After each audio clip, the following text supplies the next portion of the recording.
అయోధ్య రామమందిర విరాళాల స్కామ్ కు సంబంధించి దాఖలైన పిటిషన్పై తక్షణ విచారణకు నిరాకరించింది సుప్రీంకోర్టు. రామమందిర విరాళాల నిధుల దుర్వినియోగంపై సీబీఐతో విచారణ జరిపించాలని సుప్రీంకోర్టును ఆశ్రయించారు పిటిషనర్.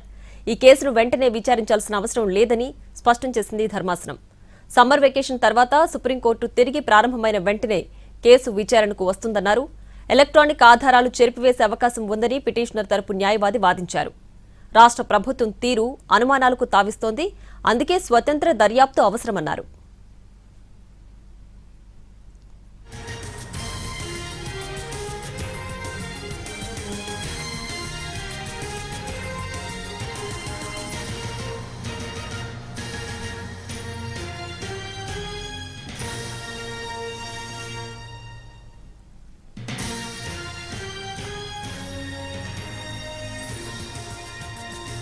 అయోధ్య రామమందిర విరాళాల స్కామ్ కు సంబంధించి దాఖలైన పిటిషన్పై తక్షణ విచారణకు నిరాకరించింది సుప్రీంకోర్టు.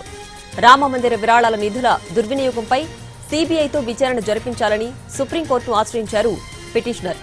ఈ కేసును వెంటనే విచారించాల్సిన అవసరం లేదని స్పష్టం చేసింది ధర్మాసనం. సమ్మర్ వెకేషన్ తర్వాత సుప్రీంకోర్టు తిరిగి ప్రారంభమైన వెంటనే కేసు విచారణకు వస్తుందన్నారు. ఎలక్ట్రానిక్ ఆధారాలు చెరిపేసే అవకాశం ఉందని పిటిషనర్ తరపు న్యాయవాది వాదించారు.